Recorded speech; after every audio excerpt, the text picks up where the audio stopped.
the last 2 decades, India has achieved significant growth and development. Today, the Indian economy ranks as the 10th largest economy in the world and third largest in terms of gross domestic product on purchasing power parity basis. The Indian economic growth is savings and investment-led growth story, which is helped by a liberalized foreign investment and trade policy. I feel proud to state that Karnataka is one of the leading states in attracting investments and responsible for driving growth of the Indian economy.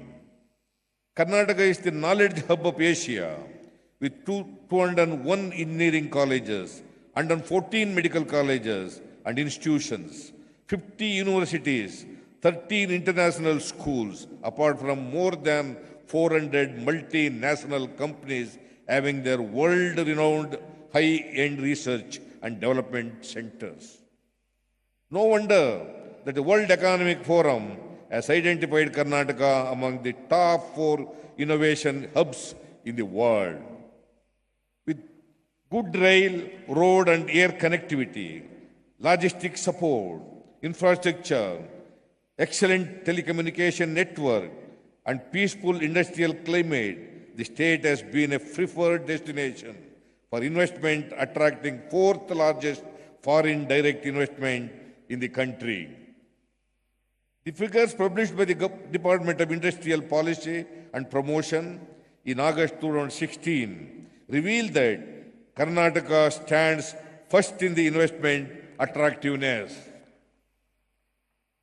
We are also the state with the highest export relative to the state GDP. The state is also considered as the fastest growing market in India.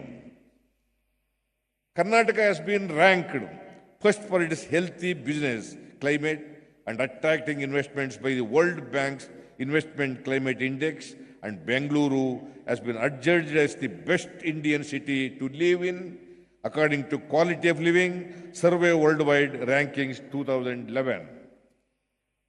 From the time our government assumed office till now, nearly 800 projects to the tune of rupees 2.29 lakh crore investment have been approved. These have the potential to create employment opportunities for about 5.79 lakh people. Projects worth rupees 80,000 crore are in the pipeline. Our startup ecosystem is amongst the top 3 in the world. As many as 160 new startups in the areas of information technology and IT-enabled services, electronics, semiconductor, design and manufacturing, animation, visual effects, gaming and comics, and biotechnology have been registered in Karnataka. Biotechnology and information technology services in the last 1 year. Realizing the need for forging a symbiotic relationship between Karnataka and its diaspora, our government has set up Non-Resident Indian Forum in Karnataka, which has been playing a pivotal role in strengthening linkages between Karnataka diaspora and several organizations spread across the globe, besides motivating them to bring in investments to the state. I am glad to share with you that we have announced the NRI policy of Karnataka just 2 days ago with a vision to play a catalytic role in achieving sustainable linkages between the state and non-resident Kannadigas and non-resident Indians across the globe, so that a progressive, prosperous, robust and vibrant Karnataka is built.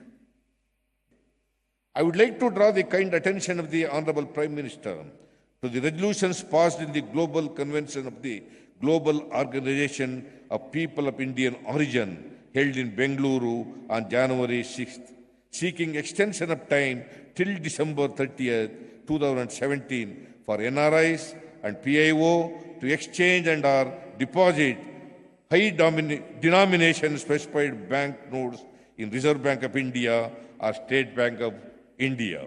The event is being held in the backdrop of many far-reaching changes across the world, particularly the recent changes in the United States of America and the United Kingdom raise questions on effective movement of skilled workers across borders. It would not be out of place to urge the Union government, the Finance Ministry in particular, to be conscious of these changes and announce suitable concessions for the NRI and PIO community in the general budget to be presented shortly. Finally, I sincerely hope that the 14th Pravasi Bharatiya Divas Convention will inspire all of you proactively participate and exchange your ideas in realizing its theme, redefining engagement with the Indian diaspora.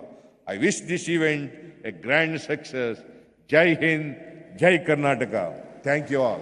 ये सरकार सज्जनों की मित्र है और दुर्जनों को सज्जनता के रास्ते पर लौटाने के लिए उपयुक्त वातावरण को तैयार करने के पक्ष में है।